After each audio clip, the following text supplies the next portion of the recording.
అయితే శ్రీరంగంలో చాలా విశేషంగా దీనికి ఉత్సవాలు జరుగుతాయి. ఈ ఈ ఏకాదశి నాడు చాలా ప్రత్యేకమైనటువంటి జరుగుతాయి. ఎందుకు ఈ ఏకాదశికి అలా జరుగుతాయి అంటే, ఇక్ష్వాకువుల్లో మొదటి ఇక్ష్వాకు వంశము, రఘువంశం అని రామచంద్రమూర్తి వంశాన్ని చెప్పుకుంటాంగా. అందులో ఇక్ష్వాకు అనేటటువంటి వాడు మొదటివాడు. ఆయనకి ఒక అద్భుతమైనటువంటి వైకుంఠ విమానం దొరికింది. దాన్ని నిత్యం పూజ చేసుకుంటూ ఉండేవాళ్ళు.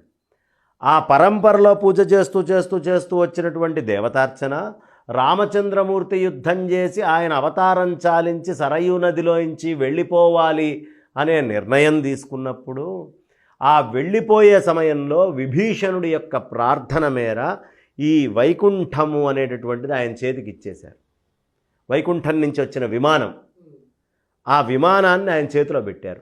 పెట్టేటప్పటికి ఆ విమానాన్ని ఆయన ఇంకా నేను లంకకి తీసుకెళ్తా అన్నాడు. లంకకి తీసుకెళ్ళావు కానీ మధ్యలో కింద ఎక్కడా పెట్టకుండా తీసుకెళ్ళాలి, భూమి మీద పెడితే మంచిది కాదు అన్నారు. సరే దాందే ఉంది అన్నాడు. ఈయన తీసుకుంటూ వెళ్తుంటే సంధ్యా సమయం అయింది. అయ్యేటప్పటికీ ఒక్కటి గుర్తుంచుకోమ్మా, గణపతికి ప్రార్థన చేయకుండా ఏ పని చేసినా గణపతి అంగీకరించాడు. రెండో విషయం, గణపతి ప్రార్థన పక్కన పెడితే ఈ దేశపు సంపద, ఈ భారతదేశానికి సంబంధించిన ఈ కర్మభూమికి, ఈ ధర్మభూమికి సంబంధించిన సంపద బయటికి వెళ్ళటం గణపతికి ఇష్టం ఉండదు. వెంటనే గణపతి ఓ బ్రహ్మచారి రూపంలో వచ్చాడు. సంధ్యా సమయం అయింది.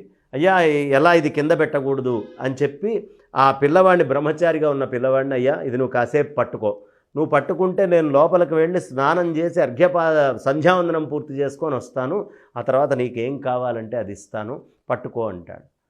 నేను ఎక్కువసేపు మొయ్యలేను స్వామి, నేను 3 లెక్క పెట్టే లోపలికి కనుక నువ్వు రాలేదంటే ఈ విమానాన్ని కింద పెడతాను.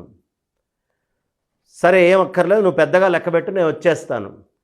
ఖచ్చితంగా ఆయన అర్ఘ్యప్రదానం చేయడం మొదలుపెట్టినటువంటి సమయంలో 3 సార్లు అర్ఘ్యప్రదానం వదలాలి.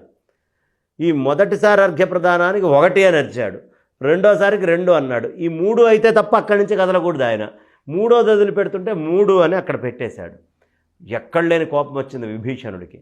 ఈ బ్రహ్మచారి ఉరుక్కుంటూ ఆయన రాక్ టౌన్ అని, ఇప్పటికీ రాక్ హిల్స్ అని పిలుస్తారన్నమాట.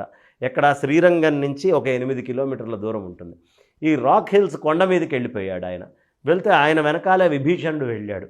లోపలికి వెళ్ళి ఆయన వినాయకుడి కింద మారిపోయి ఇలా కూర్చున్నాడు విగ్రహ రూపంలో. విభీషణుడికి మామూలు కోపం రాలేదు. వెళ్ళి ఒక్క మొట్టికాయ మొక్కాడు. ఇక్కడ ఒక పెద్ద చొట్ట ఉంటుంది, ఇప్పటికీ అక్కడ విగ్రహానికి ఉచ్చిప్పిళ్ళయ్యారు అని పిలుస్తారు. ఆ విగ్రహం నెత్తి మీద ఒక చొట్ట ఉంటుంది. ఆ చొట్టతోటి కూడినటువంటి వినాయకుడు అక్కడ ఉంటాడు. అందుకనే మనం ఇలా తల మోదుకోవడం అనే సంప్రదాయం వచ్చింది. సరే అక్కడి నుంచి ఆయన తిరిగి వచ్చి ఈ స్వామిని ప్రార్థించాడు, వచ్చేయమని. నేను ఇక రానయ్యా అన్నాడు. మరి నన్ను ఎలా అంటే, సంవత్సరానికి 1 రోజు నువ్వు వచ్చి ఇక్కడ పూజ చేసుకో. అందుకనే మనకి 7 చిరంజీవులు, అశ్వత్థామ, బలిర్వ్యాసో, హనుమాన్శ్చ విభీషణ, కృపః పరశురామశ్చ సప్తయతే చిరజీవిన అంటారు. విభీషణుడు చిరంజీవి. ఆయన ఏం చేస్తాడంటే సంవత్సరానికి 1 రోజు, ఏకాదశి రోజు అక్కడికి వచ్చి స్వామికి ఆయన ఒక రూపంలో అర్చన చేసుకొని వెళ్ళిపోతాడు, ఎవ్వరితోటి సంబంధం లేకుండా. అందుకని ఈ ఏకాదశికి ప్రధానం.